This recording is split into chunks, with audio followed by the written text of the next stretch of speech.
Hello, Claire. of Welcome, Coffee with Claire, Amar. to season 2, Hi, episode how are 1. you? I'm very good. I'm very good. First of all, I'm very thrilled to have you here because it's the opening of season 2 in this new year 2025, and it's episode 1. And I am deeply appreciate your kindness in accepting our invitation to join us on this significant day, International Women's Day. Yeah, it's significant, but thanks so much for giving me the opportunity to open your second season of your podcast. What an achievement for you. Seriously, yeah. So, like 2024, we completed with 4 podcasts, and it was very much dedicated on, technical things in Hmm. service now. But I wanted to do something different this time, and I did concentrated on this International Women's Day is coming. So I thought of having someone like you, you have been into the UK market from long years. So, really, welcome. So, Coffee with Amar, my team welcomes you. So let's start, Claire, with the introduction without wasting any time. So can you introduce yourself to our ServiceNow ecosystem, to our subscribers? So how exactly you have been into this space of ServiceNow and being into this ecosystem, and how you feel about it? Okay, thank you so much. So my name's Claire Jeacock. I have been in the IT recruitment space or staffing space since 2011. I started in financial services, so my clients day in day out would be Morgan Stanley, Goldman Sachs, Credit Suisse, Barclays, etc., etc. Um, a lot of those clients and candidates actually appeared at my wedding last year. So that's how long I've been in the marketplace. And I transitioned into what we'd call vendor technology here at 10th Revolution Group back in 2018. So good 6, 7 years ago. I've run our general ERP unit, our Salesforce unit. I was actually asked to move to the Netherlands, which I did for 2.5 years, and I ran our whole office there, which encompassed all of our brands: AWS, Salesforce, Data, Microsoft, and obviously ServiceNow. And I came back to the UK in 2022 because I fell pregnant with my little girl, and my husband politely asked me if we could all live in the same country again. So I came back. Welcomed a little girl into the world. Her name's Marley in April 2023. And in mid May 2024, when I came back into 10th Revolution Group, they asked me, because of my background in Europe and in the UK, to take one of our newer brands. It's still been around for 7-ish years, which is Nelson Frank, which solely focuses on the ServiceNow ecosystem, hence why we know each other. To enhance what we already have in the UK, but also make it stronger across Europe. So that's my job for this year and probably for the years to come. Perfect, perfect. So nice to hear, you have been into both the market, Europe and UK. And how you see this like market right now, like UK market and Europe market? So is there any difference, or it's the same? And the talent or the skills in the UK or in Netherlands as in Europe, you said. So is there any difference, or it's very similar? So in terms of talent, I feel everybody has engulfed themselves in the the hype that has been so well created by ServiceNow, right? Not so long ago it was deemed the ticketing tool, and now it's this cool one-stop shop platform. AI. I was on a workshop the other day with an elite partner, and they were talking about one of the biggest challenges in Europe is that ServiceNow candidates or any technology candidates will struggle to get all of the opportunities presented to them if they don't speak the local language.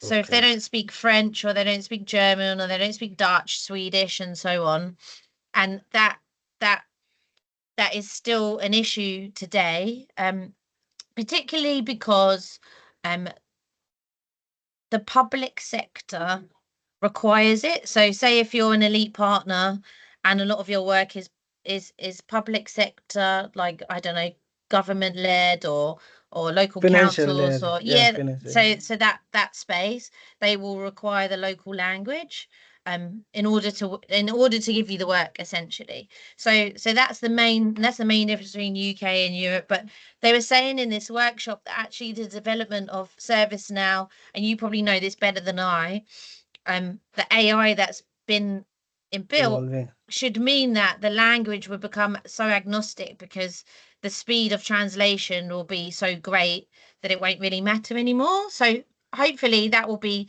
a big advantage for our European market. But I'd say generally the Europe as a whole is focusing on regulatory requirements such as NIS2, and therefore the GRC module is something that people are asking for all the time, right? Because that's quite a nice solution to your regulatory requirement problem right now, if you already have ServiceNow, right? Again, to Right. my understanding. um Correct, correct.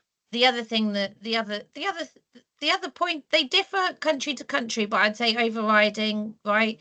The ServiceNow announced the other day that they are officially going into the CRM CRM. market, right? Yeah. So CSM is now the new hottest topic, right? And what that develops into looks could be pretty cool in the years to come. And HRSD, because as we return back to work, right?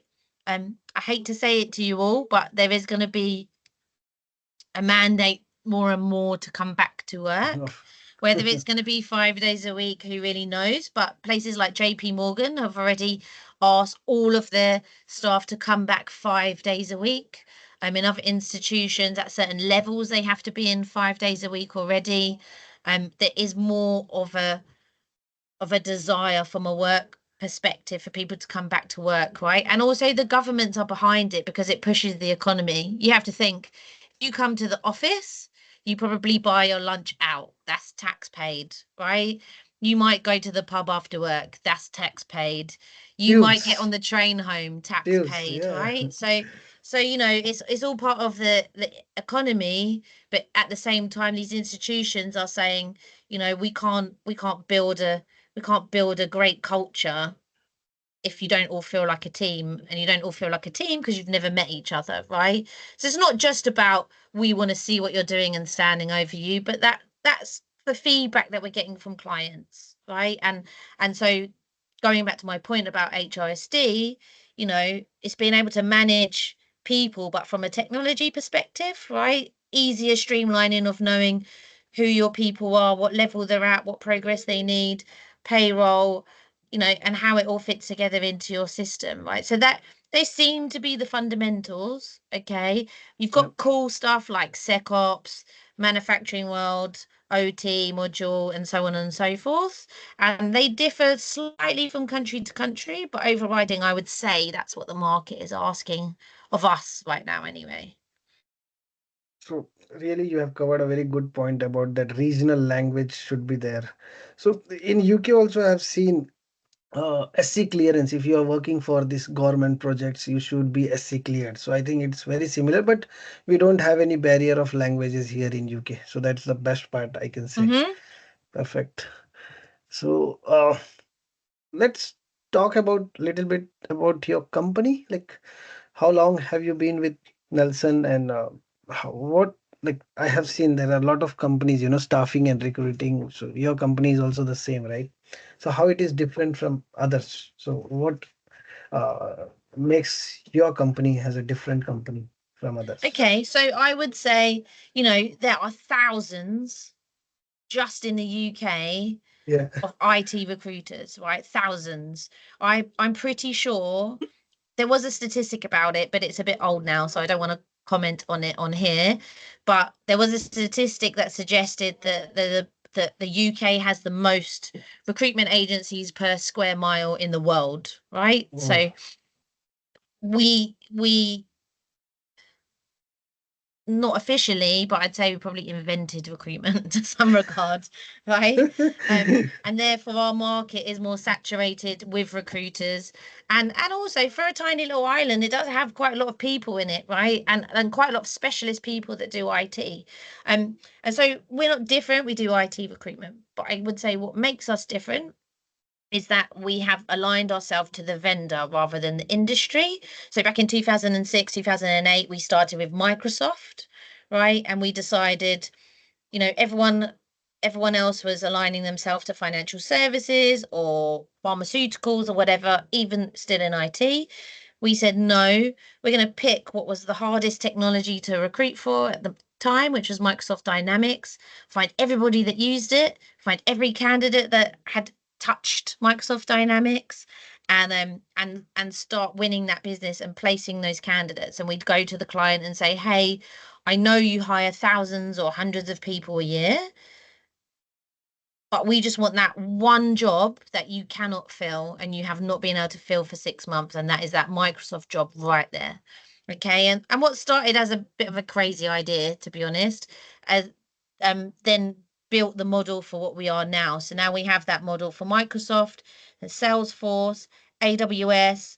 We concentrate on Databricks and Snowflake, and obviously our Nelson Frank brand, right, which started about 6 or 7 years ago. So before the hype, the super hype of ServiceNow, right? I know it's been around for some time, but we seem to be able to foresee what the next wave is. Don't get me wrong, we spend a lot of money and research and networking to try and make sure that our hunch is correct.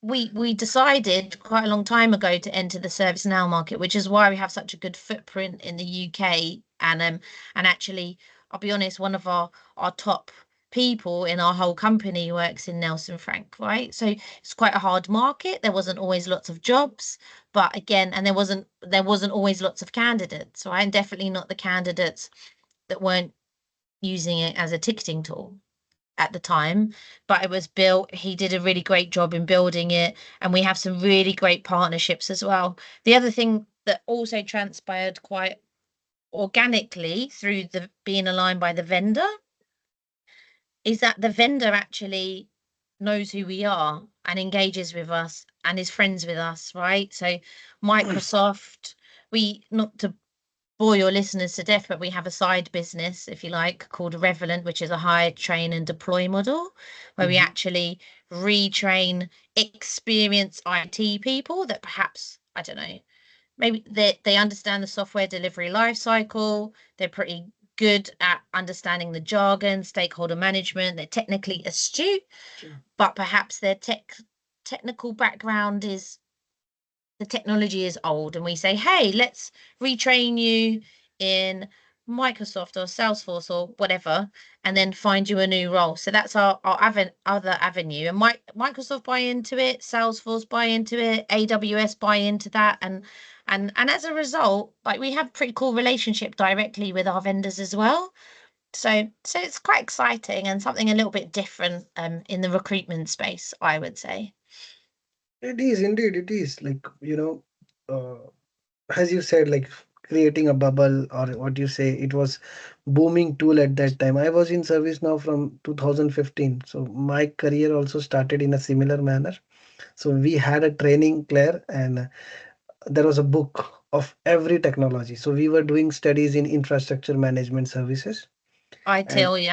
yeah, so yeah, so ITIL was there, then VMware was there, uh, Active Directory was there, everything, Hmm. server side, everything related to servers, storage, everything was there, Oracle database. So we were at the back end. So we were getting trained as a support engineers, so that we can support the business operations model. We can become a head of operations managers, so that your business does not, have what you say, data fail or failover.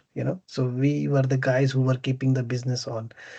And then there was a training of ServiceNow. It had a very small book. All the books were very big, and ServiceNow book was very small because nobody had that knowledge of ServiceNow, and everyone had their in their mind it is a ticketing tool.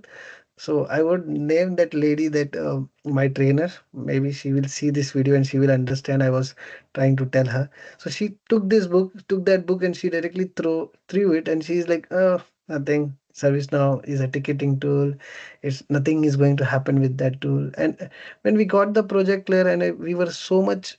Three of us from 2025, everyone got Oracle, everyone got database, VMware, so they were very happy. And when we were allocated project and we were told you are into service now, so 2 3 days I did not eat food. I was so much like where my career will go, because so much, Really? yeah, it was created like it is a ticketing tool, it does not have any future. But after that, when I entered into the project, when I started working on it, so at that time only I knew this is something big. This is because if you have any issue somewhere, you have to go, Claire, you need to raise a request.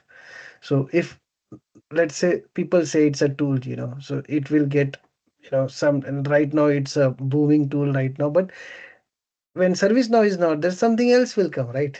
And it will follow the same ITL best practices. So you are in a safe hand whenever you are in a operations. That's what I tell everyone. You are in a safe hands.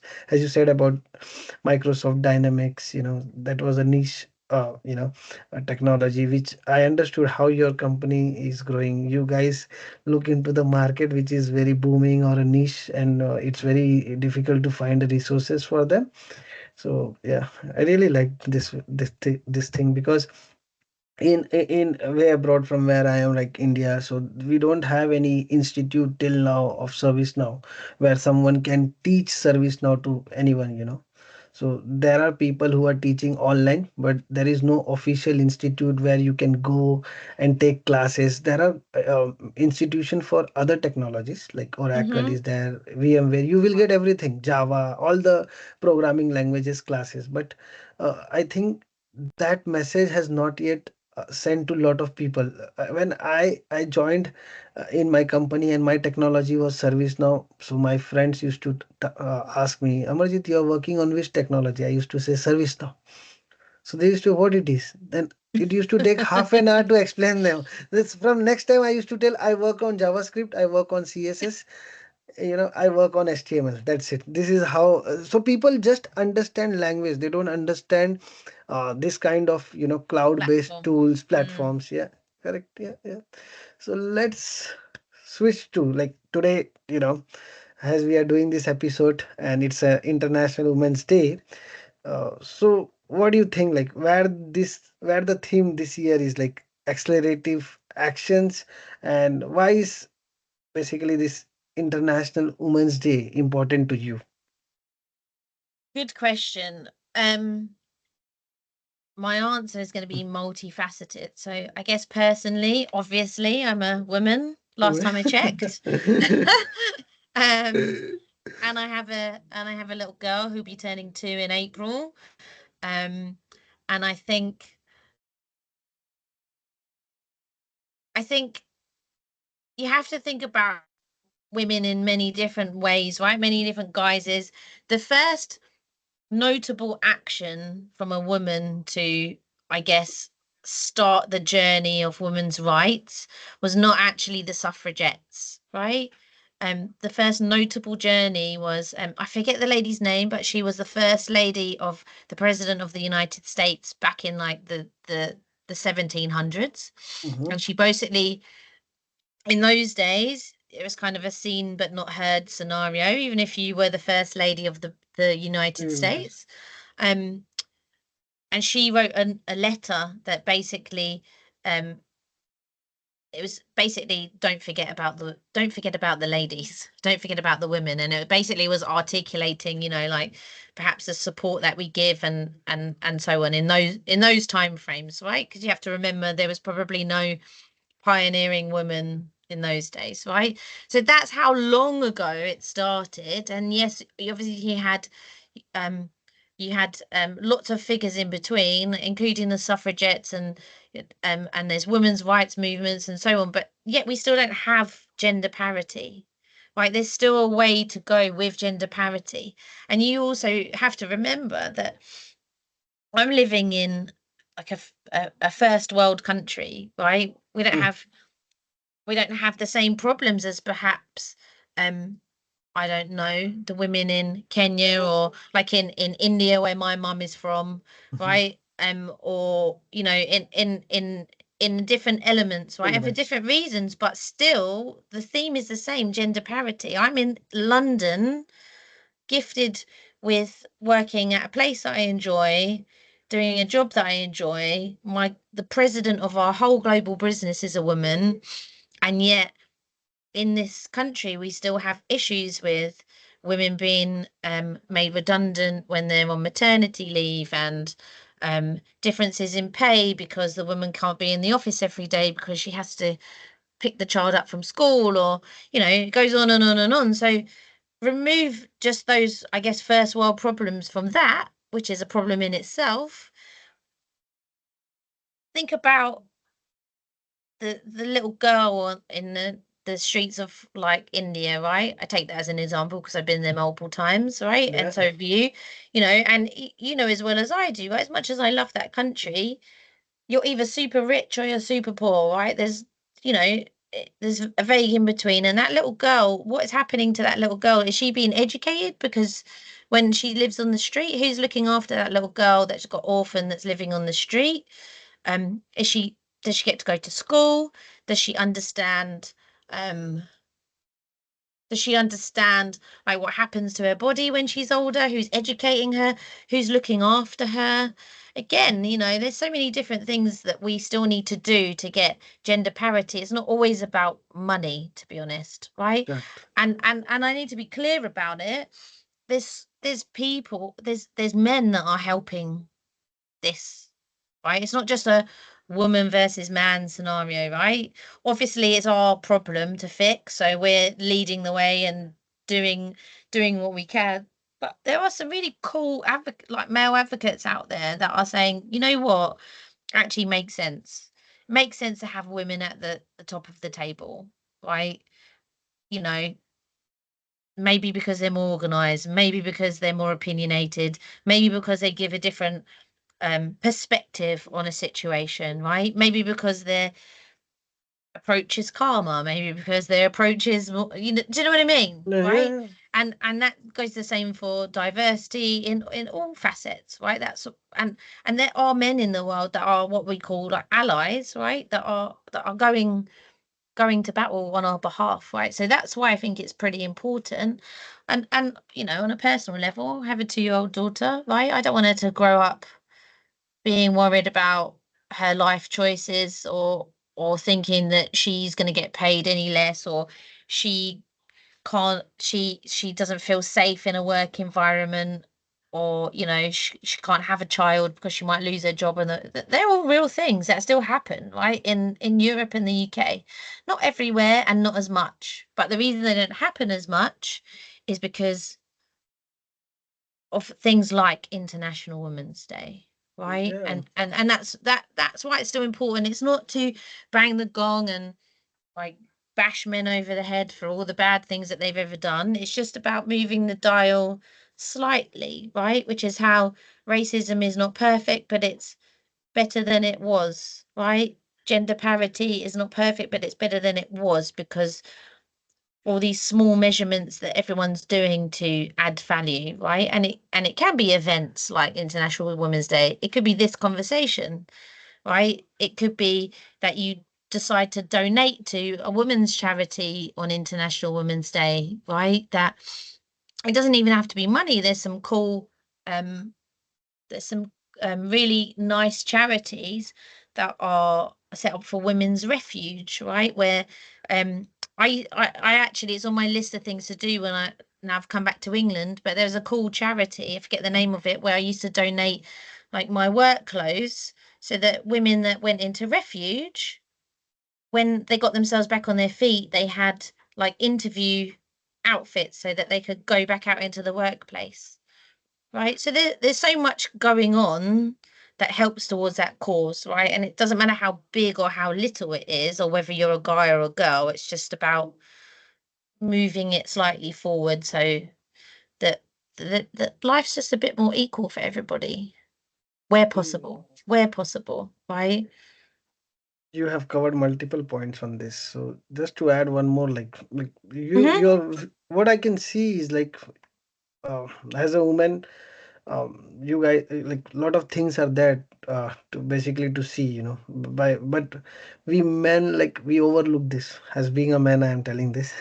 we At don't we least you're don't think, honest. yeah, we don't think so much, right? We don't think so much.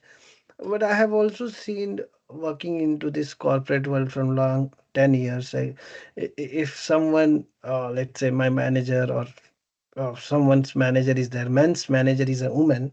So if she is giving some work to them, so sometimes, man does not agree with them, and they feel like a woman is trying to, manage them.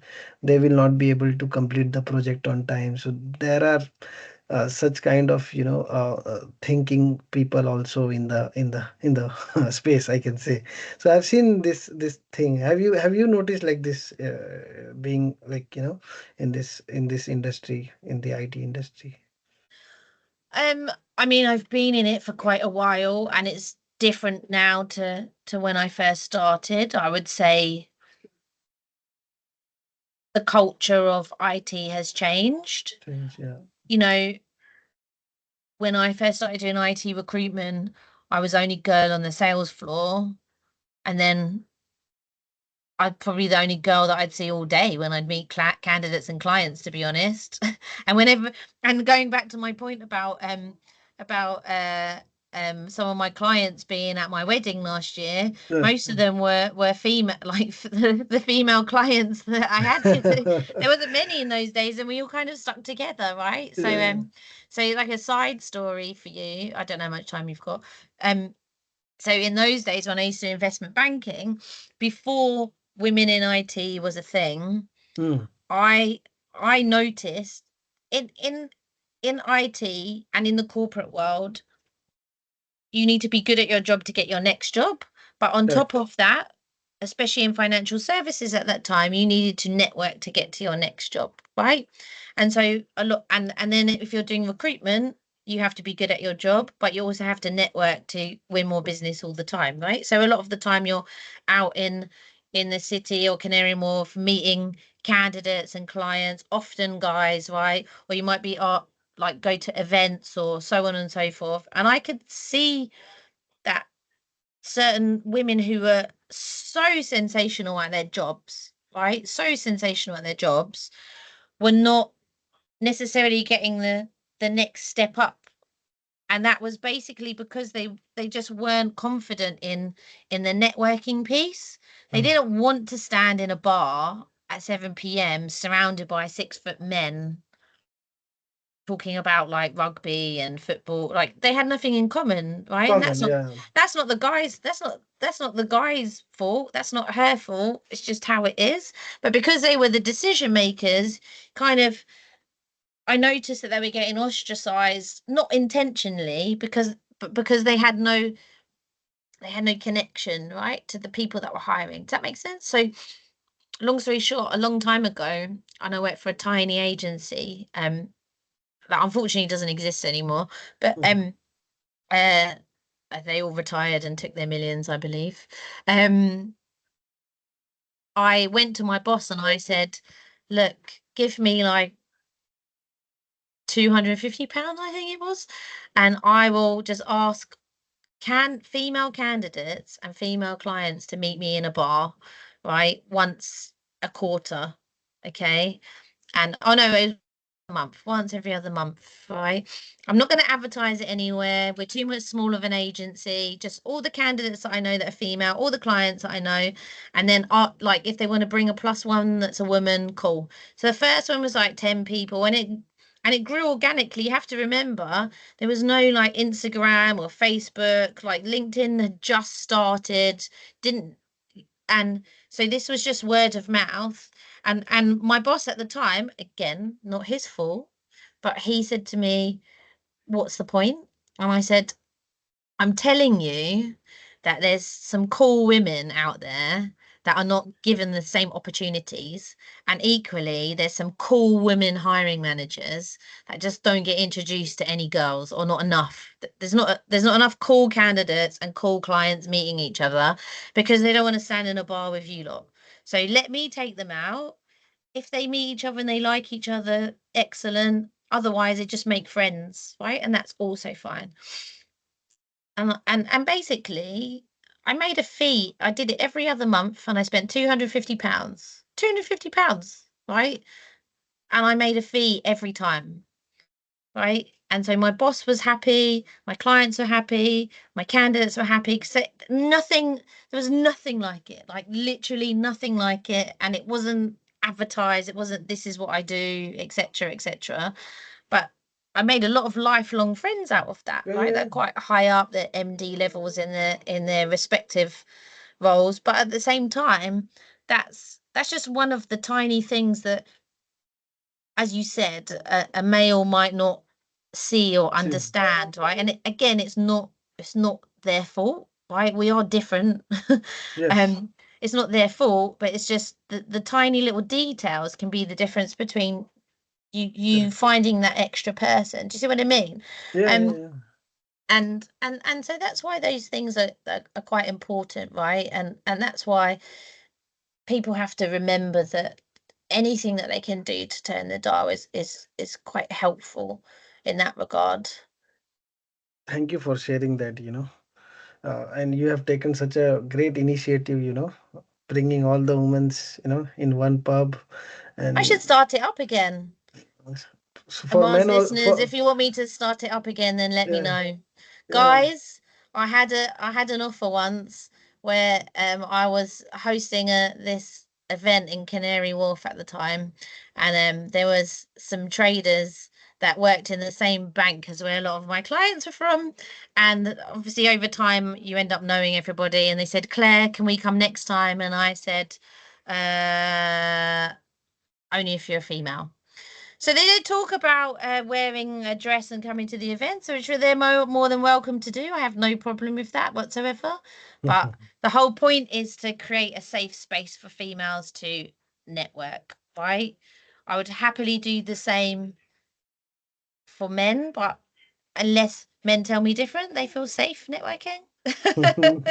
But let me know, right? Let me know. Sure, sure, sure.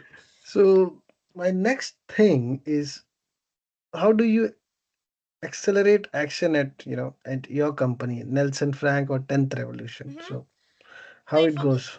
from the gender perspective, right? There's multiple things that we do. We have like a yearly target as 10th Revolution Group. Last year we got to like 20% of our hires were female in the UK. So is that amazing? Absolutely not. Yeah. But was it better than the year before? Absolutely. So it's small measures again, right, to accelerate action. And we also do something called Mentor Me. So, and it's basically about, like I said, cool females meeting cool females, right, in the ecosystem. So if you're a cool junior female in the ServiceNow ecosystem, we'll partner you with a senior cool female in the ecosystem, right? It might be specific to something that you want to learn or growth in, or it could be because you specialize in a certain module, or it could be anything. We'll partner you up with someone. It doesn't cost anything. It's just something that we've started. We were shortlisted for an award for it just before Christmas as well, off the back of that. So that's another way of us accelerating action.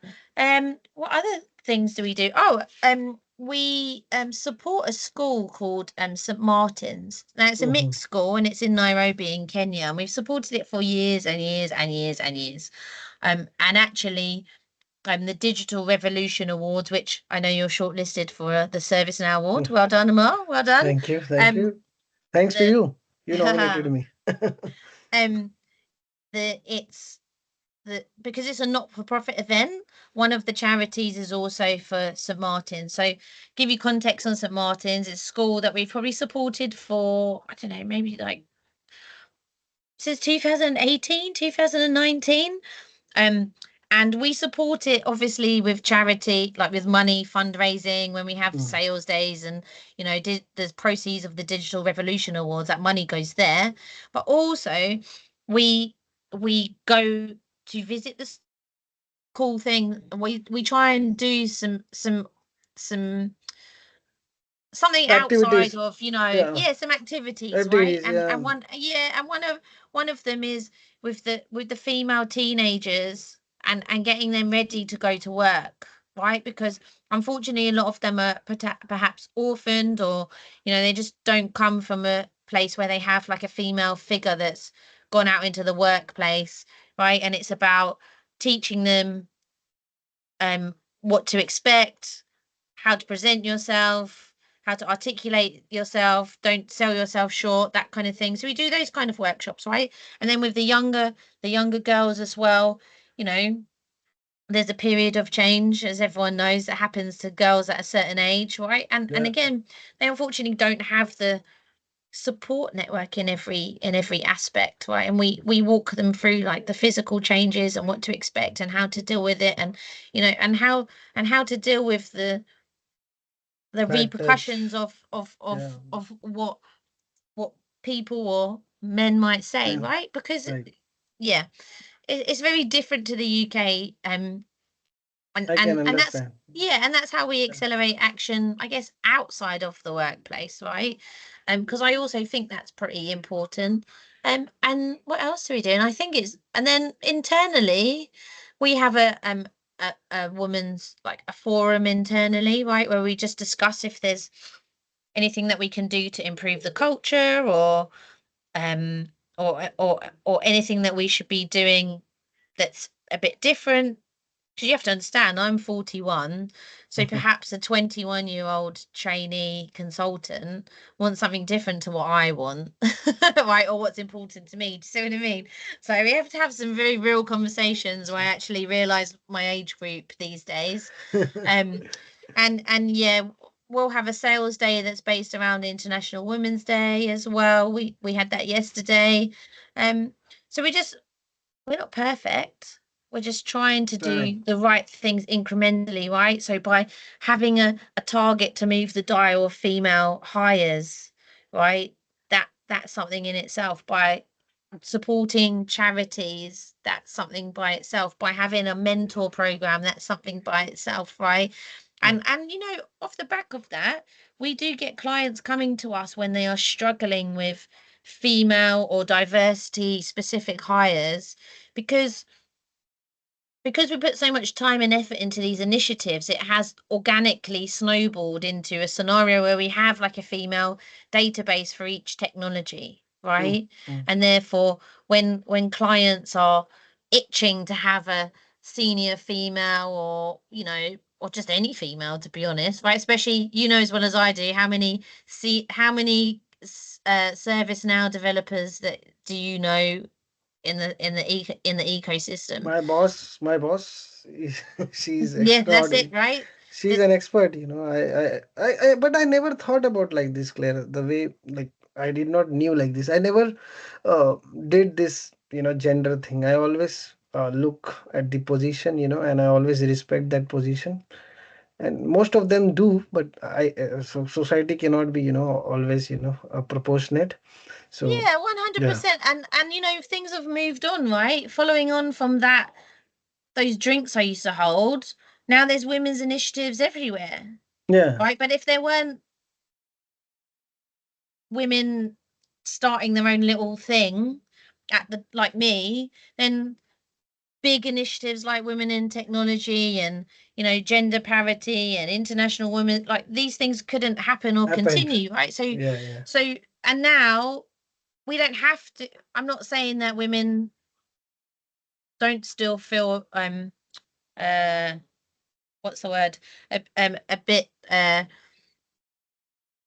nervous, right, in a situation. I'm not saying that they don't, but it definitely feels more comfortable. A sales Wonderful. floor feels more uncomfortable. It feels more comfortable walking into a partner, right? A big giant partner feels more comfortable, right? Yes. Walking into a big giant investment bank feels more comfortable to Comfortable. me. And Confident. Yeah, yeah, yeah. then perhaps like 15 years ago, or 30, however long ago it was when I started doing this role, right? And that just means that things are moving on slightly for the better. Not perfect, but better, right? Better. And it feels more comfortable to me because I feel a bit more respected when I walk into a building. Maybe it's the lines, I'm not sure, right? But Hmm. may, and and I feel that I see more women when I walk into a client, right? And I see more women when I walk into the sales floor. And our global president is a female as well, right? So Mm, just all those uh, things. on that only, Claire, on that only. Hmm. So, like, who do you see as a great examples of senior females in the ecosystem? Oh, 100% Zoe, who I've mentioned, right? Yeah. Zoe is, I mean, she'll hate me for having this conversation. She's the woman that originally hired me into this company, and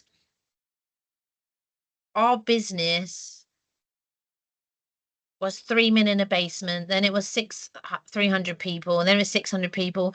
There's 3,000 people. She had to look after 3,000 people globally, 3,000 people right across all of our brands.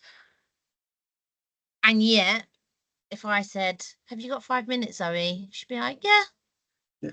Or, when I was going on maternity leave, she took me, we grabbed a coffee and like had a conversation about next steps when I come back and so on. And when I came back, we had a coffee again. So, she she was an awesome recruiter, right? When she was recruiting. Hmm. She thinks very entrepreneurially, which is why we have um while we're divisible by vendors, which is a bit different to a lot of other agencies, if you like. Um, and her creativity, we have Revelant, which is our hire, train, deploy model, which I mentioned, which is Well, something a bit different as well. And the Digital Revolution Awards. How many okay. staffing agencies have not just an awards, right, but one that's really well recognized, right? Microsoft sponsor it. Sponsor. Some senior people from ServiceNow are going to be judges. You've got NTT Data. Um, who else was there? NTT Data, Devo Team, Deliveroo, um, the CEO And of Card Factory. There's just like so many so many people, and people. it's got great sponsorship behind it as well. And so she's so creative and yet always so calm. Makes sense. Always so calm. I think this senior leadership members should be calm. Then only, they will be able to handle so many people. As you said, she was handling 3,000 people. So she might have seen in her life, all the tantrums of the people. Now she has went to that level. Now if anyone comes with a problem, she's like, okay, I have seen this problem in my life, I can deal with it very nicely. So this Yeah. thing happens with us. Like, let's say we have not seen that much life. I'm particularly telling about me. So if some new problems comes, we become nervous, and we try to act differently. So with experience, I feel, I have also seen all the SLT members in our company, also senior leadership members. They are very calm. They will listen to you, like our CEO, Jeff Neef. So he will be always there to listen us, being a CEO as well, Claire. If we ping him, if I go to office, they will be able to talk to us for 2 minutes, 3 minutes, whatever discussion we want to have. So I really love this environment, or what you say, work culture of UK, especially of my company. I don't know other companies. I have never been there.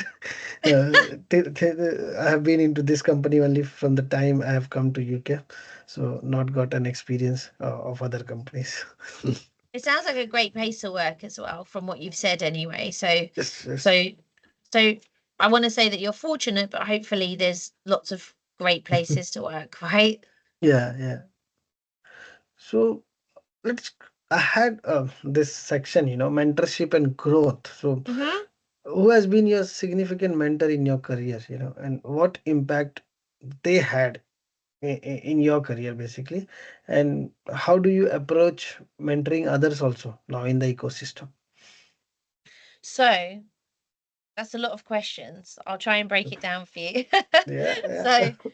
So, so let's do it in reverse, right? So I am a massive advocate for approaching people to be my mentor. Mm, I love learning. If I'm not learning, you probably don't get the best version of me in the workplace, I'd say. If I'm not growing something or changing something or upskilling myself, then then I'm probably of no use to anyone, to be honest. Correct.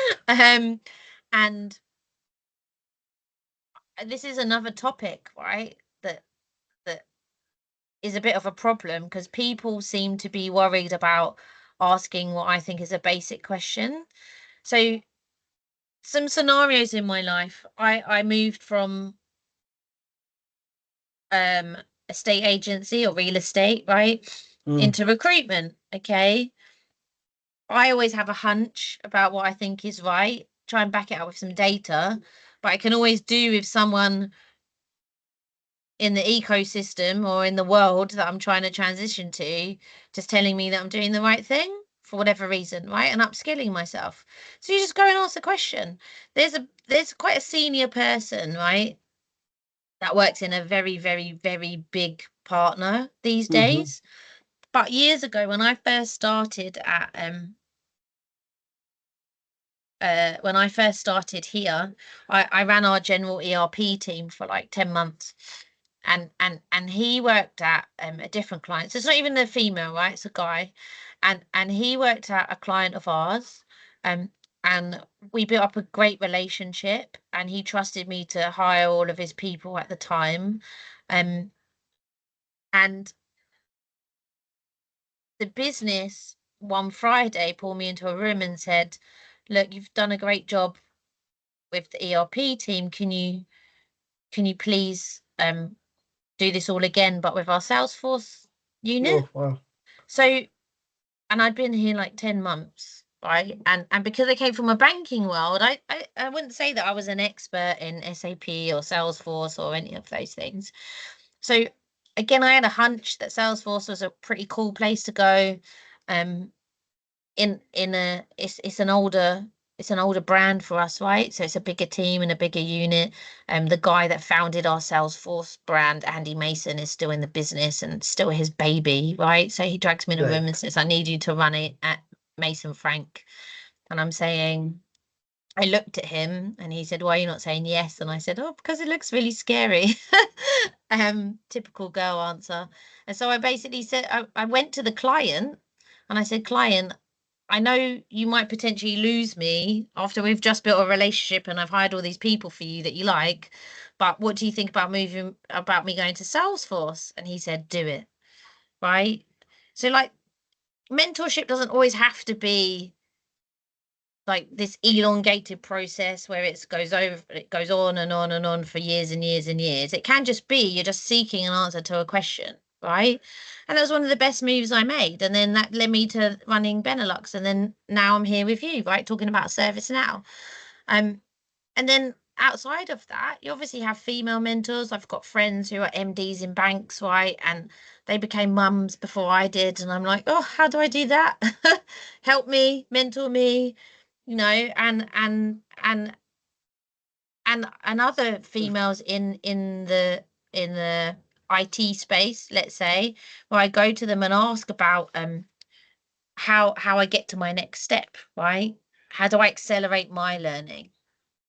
But Claire, if you don't mind, can you mhm. repeat the 2 minutes back? So there was some network issues. I think my screen was stopped. I think we need to, whatever you were saying, can you repeat it again? Oh, I think where should we start from the question or? uh, we were there, Anderson, it was his baby, that Oh, Salesforce. okay. Yeah, Sorry. yeah. Yeah, so Andy Mason, it was his baby. He invented Mason Frank, right, which is now like our second largest brand globally, perhaps. Wow. And yeah, so he asked me to run it for the UK, and he said, "Why are you not saying yes?" And I said, "Well, because it looks scary, to be honest. My team tripled in size. I have to learn a new tech, and I've just learned the Mm. first one." Anyway, so I went back to this client. um, oh, hold on. I went back to this client, and he basically said, "Yeah, do it." So my point to that long story was that you don't always need a mentor for years or months or decades, but you need touch points sometimes. You need someone to tell you, Correct. yes, you're doing the right thing or sit in the right direction. Do you see what I mean? Or sometimes you need, and then there's other scenarios where I want to get to a certain level or a certain step, right? Or even when I wanted to become a mum and I go to my senior friends in the female banking world who are mums already, and I'm like, okay, teach me how I can do this and this. Right? And we Yeah. work on it together, back and forth, WhatsApp, coffees, and so on. So there's lots of different ways, and people need to be less scared about just asking for what they need. I'm pretty sure people will be, as long as you're a nice person, people are willing to help you, right? Right. Right. Makes sense. So yeah, Claire, you were talking about mentorship. It's not about mentorship, it's about touch points. Yeah, I really like Yeah, this thing. Yeah. or using it for what you need to, right? Some people I've known for my whole life. Some people you ask the question for what you need it for. Don't overthink it. Everyone should absorb the knowledge around them to get to where they're going. It doesn't have to be like a well set out plan in every scenario. Very true. Like, yeah, in my also, like, I have a lot of seniors in my life, so whenever I get stuck somewhere, Mm-hmm. sometimes we need to do a switch. I was coming all the way from India to UK. So is it whatever the salary they are giving, is it with that salary I will be able to, live there a cozy life? The people used to stay standard of living, cost of living has increased a lot in UK. So during that Oh. time, mentorship is very important. Altogether, I will come from India to, from my country to this country, and at that time, I will understand, the things which I am getting in that I'm not able to run my home, my house basically, and I'm short of money coming all together from so far. So during that times, my mentors were there. I can say they gave me a better. I won't say the word from now mentorship. They gave a very good touch points, and that really helped me. So from now, mentorship will not be there in my dictionary. I will always use this word from Claire. Touch points. It's not mentorship. It's touch points. So this thing now, like, what are you most proud of it in your career so far? I have heard, like, within this 1 hour we were discussing, like, bringing the women's into the pub, taking that 250 pound, doing a daring, asking the boss. I think that will be one of the proud moment, but I need to understand, is there any most proud of in your career so far? To be honest, So that it's is the that is one point which you are proud of, which yeah, you I'm definitely said. proud now thinking about it. You look at it at a different perspective to me, right? Yeah, yeah. But yeah, I'm proud of that.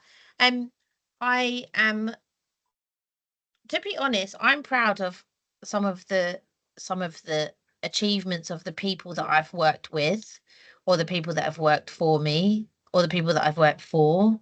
There's COVID was a very difficult time, as just one example, right? COVID was a super difficult time. Um, and we hired people. We were in growth, right? And when COVID was happening, no one really thought you were going to go home, let's be honest, right? No one really. And then when they did say, oh, we're going to go home, I remember us, you know, speaking to our teams and saying, look, might be home for a week. This is what we're going to do. Do you know what I Mhm. mean? It wasn't really like that. Um, and I'm proud of those people during COVID, right? Because some of them literally just started. Zero, the training was on Teams.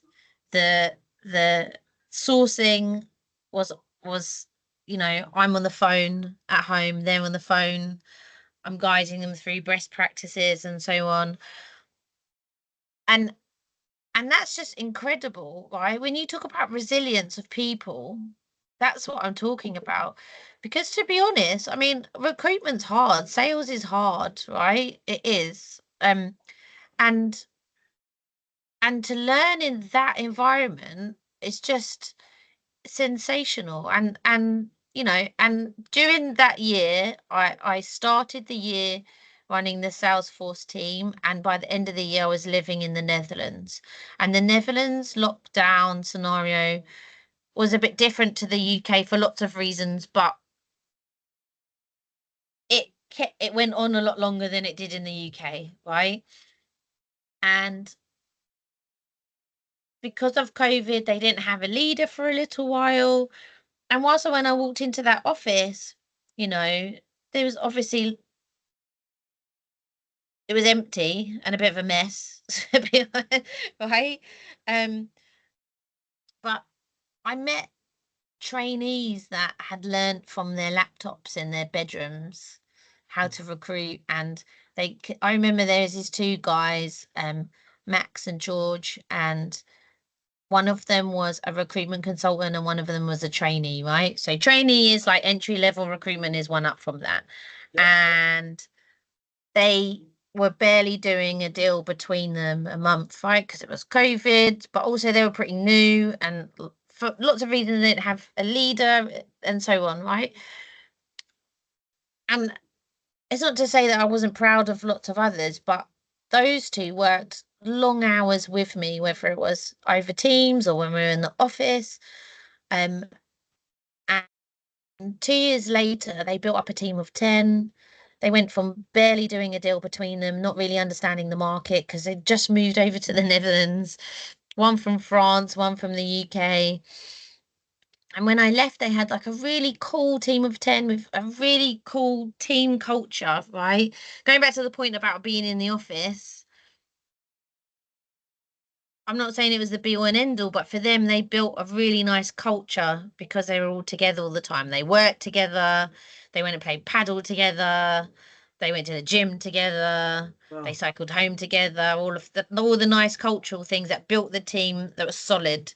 Um, yeah, and they could barely string a deal together. When I left 2 years later, that business was running at like nearly 2 million euros a year, Wow. right? And that's not my achievement. I was just there to like guide them along the way. So my best achievements are definitely the people that I met and what I learned from them, whether they reported to me or whether I reported to them, it's what I learned from them, right? And with those guys, I learned they taught me about um the freelance market in the Netherlands, but they taught me about resilience and they taught me about, hard reminded me, hard work's paying off and let's do it together. So the three of us, we helped each other out during that time.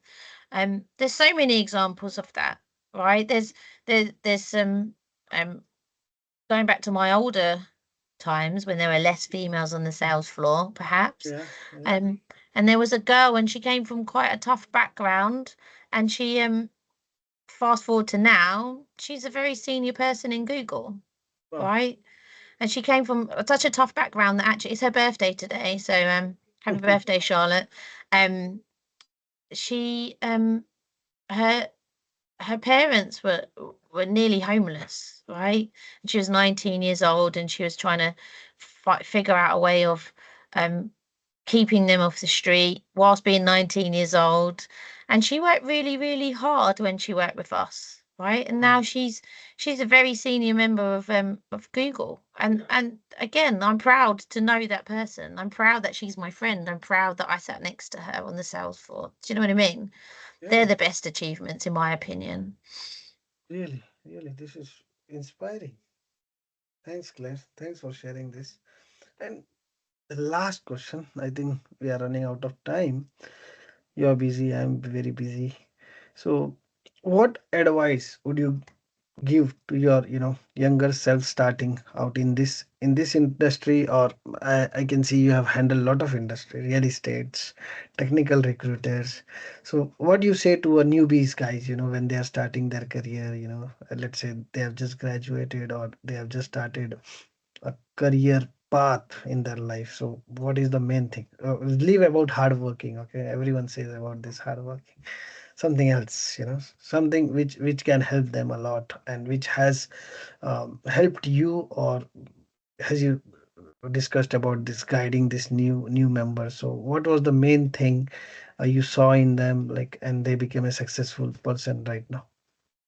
Yeah, so hard work, resilience, etc. But I think people in the ecosystem or in recruitment even perhaps forget that people buy from people. Oh, And so you have to think this is going to, I do not mean to sound disrespectful when I say this, right? So sorry, Amar fans, but if you go to university and you get an IT degree and then you get some certifications in ServiceNow, right?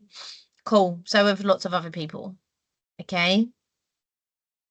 What will make you different is whether the person has met you, whether the person has liked you. Did you reach out, right? So for instance, over and over again, right, people are applying through LinkedIn adverts. I'm not saying don't do that, but if you really want to go and work at that company, just message that CEO and say, "Hey, I just graduated.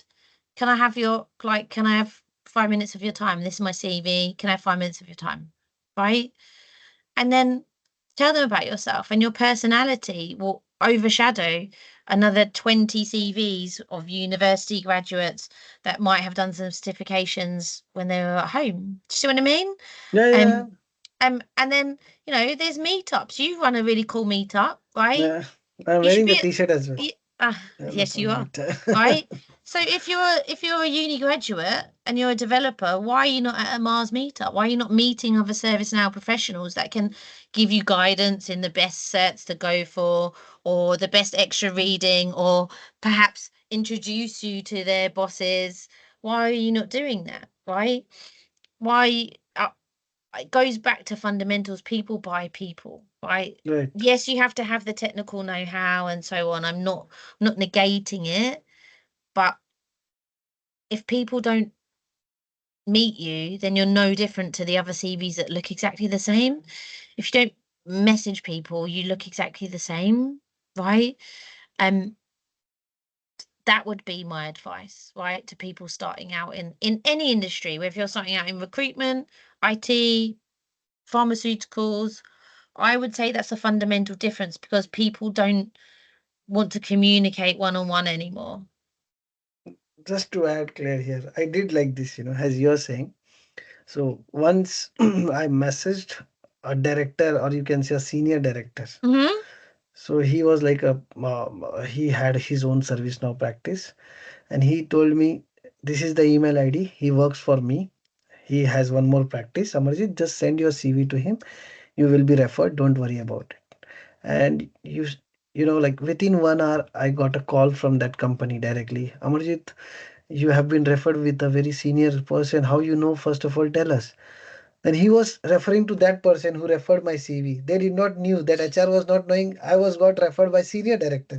When I told the HR, but the senior director gave me the email ID of this person. So he was shocked. He was like, "How you know such kind of people?" I told just they were in my network on LinkedIn somehow, and I had the courage, and I told them my expertise, as you told right now. In the similar fashion, I did that, and I think it works. It for me, it worked. But yeah, that's what the Yeah. confidence, and they see this confidence level. So it is different from other CV, as you said. I really agree with you. It's also about authenticity as well, right? So, the same goes for recruiters. We speak to lots of candidates every day, Right. right? And lots of them have service now, and lots of them have, lots of certifications and lots of work for a partner, etc., etc., right? And that's great. So what's going to make you different when you're having a conversation with one of my team, right? Genuinely and generally, okay, comes down to authenticity. If one of my team understands your story properly, and you're not negating, and it's not obvious that you're negating facts, Mm. right? Then they're more likely to spend time finding you your dream job, Wow. right? You have to understand that we have candidates coming from everywhere wanting to enter the ecosystem or become more senior in the ecosystem, and that's fine. That's literally our job, right? Mm. But at the same time, candidates need to realize that if you're not willing to give us basic information, or say, for instance, I don't know, we have scenarios where like a client asks us to hire some people. We find people that used to work at a certain company. We say, "Hey, do you want to go back?" And they say, "Yeah, but I don't want to tell you who I worked for." We're not going to send them back there because you're not being authentic, right? Authentic, yeah. Do you know what I mean? So it's chicken And you and egg can in every sense it, scenario. and you can sense it while talking to the person, you can sense it whether he is having a hands-on experience, or he has studied somewhere, bookish knowledge he is having, or he Or Chat GPT, that's the uh, new one. I don't know So how they do it, I don't know. yeah, I get that completely. But I think the authenticity is everything, because if I can sense it, then you as the hiring manager can sense it, That's it. right? So No, Claire, I have learned a lot of things from you in this 1 hour, and I think this will be a great message for all the professionals who are looking for a job. So two, three things which is really helpful for all the ServiceNow professional, like authenticity.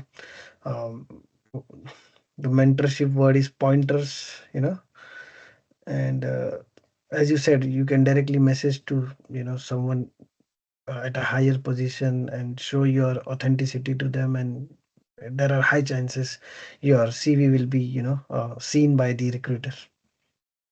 That's really good point, which I have done, and that was successful for me. And anything else you want to say, Claire? So because it's overtime, oh, and sorry, I do speak a lot, don't I? Apologies. yeah, no, this is really great. It is needed, for our service now ecosystem, because people speak on a similar topic all the time. Something Hmm. change is needed in the ecosystem always. Change is needed, so that's what I'm trying to do with my podcast. That's And fine. I thanks for think your I'll help. just use I will just use the last few moments to a thank you, right, for inviting me on. I really appreciate it. It's quite cool. I mean, I've been in the ecosystem for less than a year, and what I would say is the ecosystem has been very welcoming to me. So thank you, ecosystem. Um, Second thing is It's our pleasure. congratulations on your shortlist for the Digital Revolution Awards ServiceNow Award. So Thank you. exciting. See you in your bow tie in May. Right, so Um, you will be there at the award function, yeah, right? Oh, I'll wow. be there. I'll be there. I'll be there.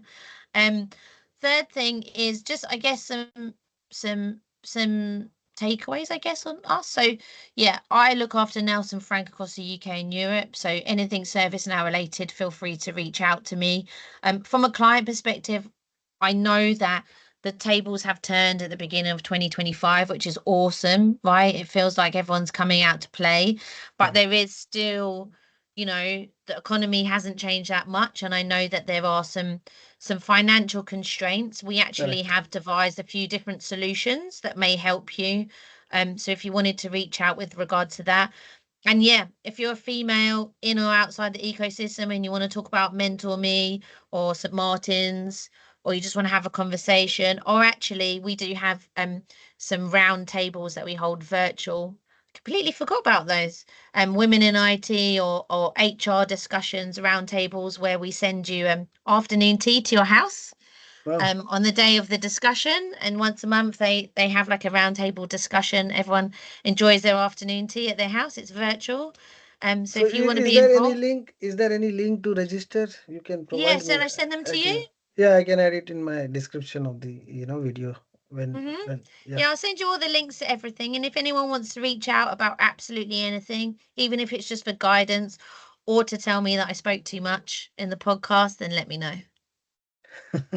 No, it was our pleasure. Thank you, Claire. Thanks for being Thank here. you so much. Have a great evening. Bye bye. Same to you. Cheers. Bye.